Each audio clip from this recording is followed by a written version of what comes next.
There we go. Hey. I'm still Jewish.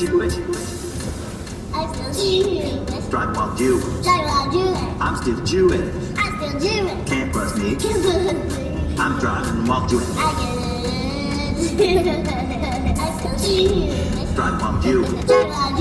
still Jewish. Can't bust me. All right, here we are again. Driving while Jewish. Still Jewish. All right, this week's Parsha is Va'eira.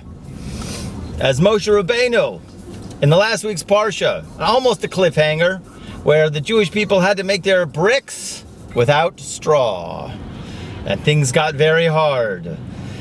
And he goes to Moshe, and he goes to Hashem. Moses goes to Hashem, and he says, why you send me? Okay? Why? Why did you send me? Right? So, of course, Hashem tells him, this is the part of the plan. You have to tell him a name, a revelation. We're going to go out. So Moshe goes and he relays those words back to the Amish, to the Jewish people. And it says that Jewish people couldn't listen to him. And the words were, in the Pasuk, V'lo shamu el Moshe, they didn't listen to Moshe. Mikotzer haruach ume'avoda kashe, from shortness of breath and hard work.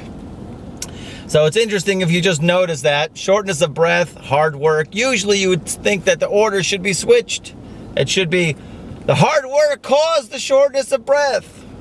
But the shortness of breath is first. And here he comes. The Holy Master, the Holy Halakha Master, Rabbi Nachman, everybody.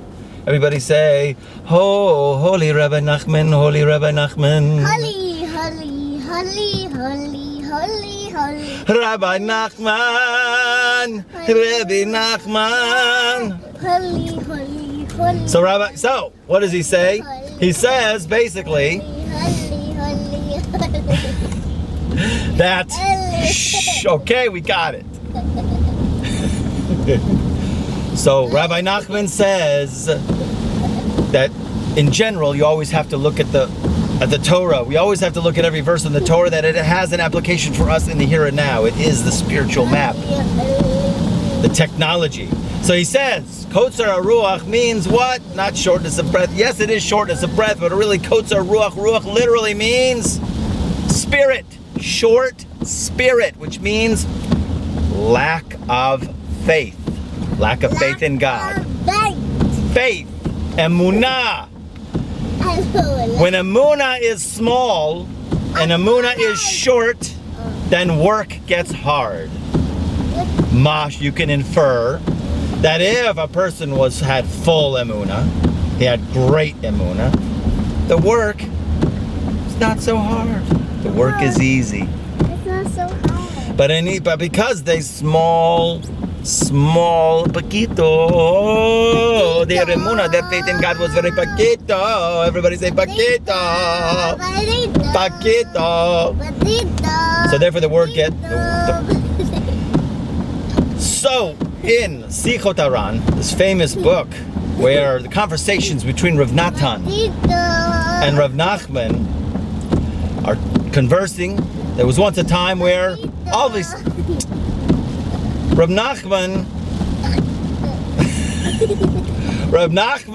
he says to Rav Natan this Torah about small emunah means it's going to make it that the work, your avodat Hashem, is going to be hard. So Rav Natan and Rav Nachman are talking, and Rav Nachman brings this holy teaching about small emunah leads to hard labor or hard service. You'll have to do a harder tikkun, harder rectification. So Rav Nachman was mishtomeim.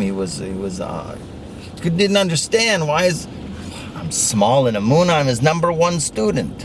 How can it be that I'm small in emunah? So he goes on to explain that Rav Nachman actually gave it to him. He answered him with sharpness, gerabo. And he says, no, it's not talking about your faith in God. It's belief in yourself. Huge topic. Believing in yourself. And what does that mean to believe in yourself? So, there's a Gemara in Sanhedrin which brings down that a person, Adam HaRishon, the first man, was created single. He was created one, unique. Why was he created unique? God wanted to make a populated world. He would have went poof, population, whole community. Why did he start with one man? To teach that a person is obligated. He's obligated to say, for me, the world was created. It's an unbelievable line that a person has to really contemplate, that Hashem is interested in me. That's really what it's about. Not for an egotistical kind of thing, and you get narcissistic about it. But everything was created in order for me to be a co-creator, to be a partner with God in terms of the development of humanity and the perfection of creation and society and making the world a better place. And the lack of faith that we have, that we think that God is really not interested in me. God is not really interested in what I do. But it's so not true. It's so not true that really it's what I call the final frontier of faith. And the final frontier of faith is believing in ourselves. That the children of Israel are suffering in general from an identity crisis. We don't even think that we're worthy of having the land. Who are we? You know? It's as if, in certain people's minds, I wonder, we have to be apologetic for our existence. It's almost crazy. But to really understand that a person has to say, for me the world was created, that God is interested in me. Say it right now to yourself. God is interested in me. And say it with feeling. You have to just can't say it. You got to really dig in. You got to really know how much Hashem really loves you. How much Hashem really cares about you. How much He really is interested in you. And having a personal relationship with you. That is the final frontier. This is the Emunah. This is the smallness of Emunah that makes work sometimes so difficult. Good Shabbos.